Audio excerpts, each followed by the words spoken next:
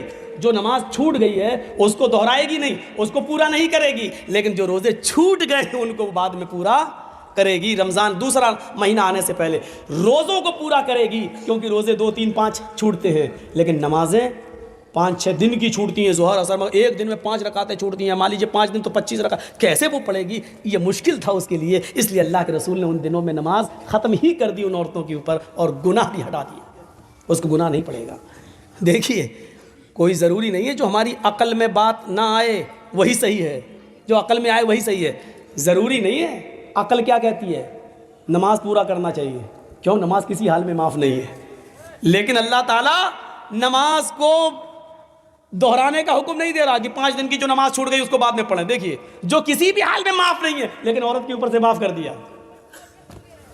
اور جس میں روزہ بعد میں رکھنے کا حکم ہے, جس میں یہ ہے روزے کی رخصت ہے, اگر سفر میں ہو تو روزہ چھوڑ دو, حکم ہے. روزہ سفر میں ہو تو روزہ چھوڑ دو, بیمار ہو تو چھوڑ دو. جس کو چھوڑنے کا حکم ہے اس کے بارے میں حکم یہ ہے کہ اگر جو چھوٹ گئے ہو اس کو بعد میں پورا کرنا پڑے گا.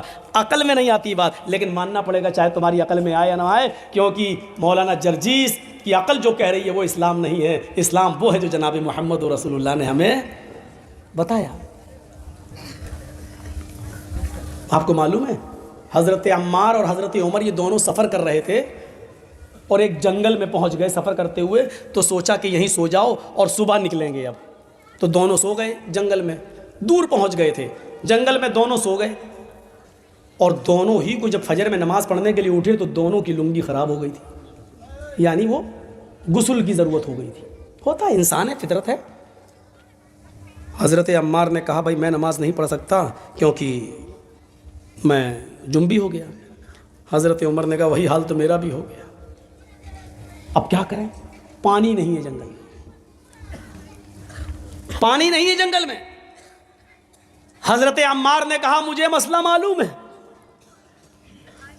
حضرت عمر نے کہا اچھا بتاؤ کیا مسئلہ ہے؟ کہا اللہ کے نبی صلی اللہ علیہ وسلم نے فرمایا، قرآن کی آیت ہے اِن لَمْ تَجِدُوا مَاءً فَتَيَمَّمُوا صَعِيدًا، اگر تمہیں وضو کے لیے پانی نہ ملے تو تم تیمم کر لو، تو تم تیمم کر لو۔ سنیے گا، بڑی ہنسی آئے گی اس واقعے میں۔ تیمم کر لو، تیمم کر کے نماز پڑھ لو۔ تو دیکھیے اللہ کے رسول نے کہا کہ اگر تمہاری ایسی حالت ہو جائے تو تیمم کر کے نماز پڑھ لو۔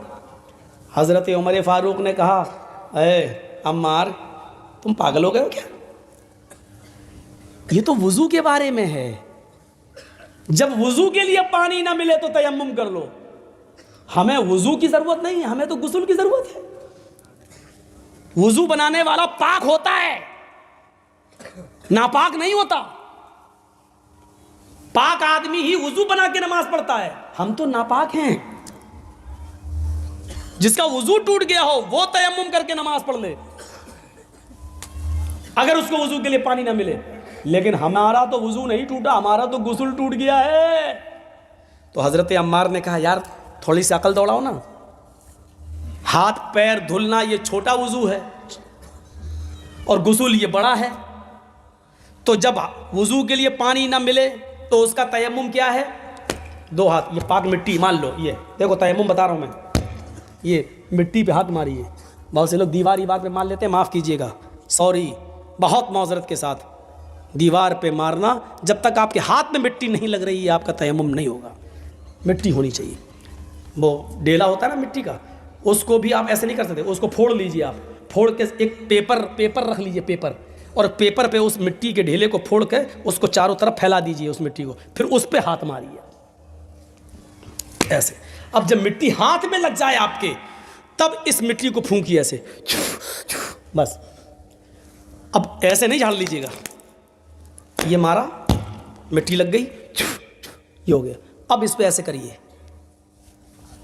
ہو گیا، ہو گیا۔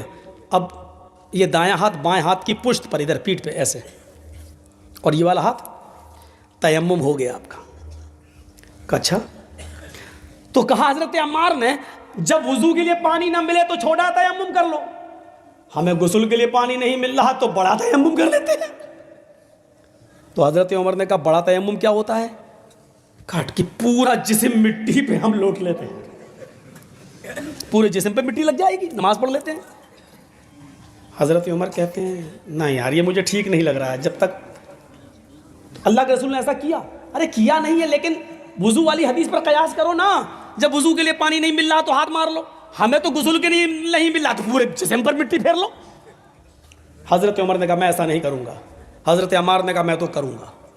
انہوں نے کپڑے اپڑے اتارے اور حدیث کے الفاظ بخاری کے تمرغت کما تمرغ الدابہ، مٹی پر ایسے لوٹے پورا، جیسے چوپایا چار پیر والا جانور مٹی میں کلا منڈیا کھاتا ہے، اٹھے اور کھڑے ہو کے نماز پڑھ لی۔ حضرت عمر فاروق نے نماز نہیں پڑھی، کہا نہیں میں جب پانی مل جائے گا غسل کروں گا تب اس نماز کو قضا کروں گا۔ یہ دونوں لوگ چلے۔ یاد رکھنا حضرت عمار نے نماز پڑھ لی، حضرت عمر نے نماز نہیں پڑھی، دونوں نے اپنی اپنی عقل دوڑائی۔ دیکھیے اسلام عقل پہ نہیں چلتا، لیکن دونوں نے اپنی اپنی عقل دوڑائی۔ حضرت عمار نے ایسا کر کے نماز پڑھ لی، حضرت عمر نے کہا نہیں، جب شہر میں آئے تو پانی مل گیا کر کے پورے جسم پہ مٹی لگا لی۔ اللہ کے رسول ہنستے بھی گئے اور کہا کہ اے عمار یہ تم نے غلط کیا، ایسا نہیں کرنا چاہیے تھا۔ تو حضرت عمر خوش ہو گئے، دیکھ عمار کا طریقہ غلط نکلا، میرا صحیح ہو گیا۔ تو حضرت عمار کہتے ہیں اللہ کے رسول انہوں نے تو نماز ہی نہیں پڑھی۔ کہا عمر تم نے کیا کیا؟ کہ اللہ کے رسول جب پانی نہیں ملا تو ہم نے نماز ہی نہیں پڑھی، ہم جب شہر میں چلے گئے جب پانی مل گیا تو غسل کیا اور غسل کرنے کے بعد ہم نے نماز پڑھی۔ آپ نے کہا عمر تم نے بھی غلط کیا۔ دونوں بڑے صحابہ عمار ابن یاسر، وہ سمیہ کا بیٹا عمار جس کو اسلامی تاریخ میں سب سے پہلے شہید کر دیا گیا تھا اور جس کی شرمگاہ میں نیزہ مارا گیا، سمیہ کا بیٹا عمار،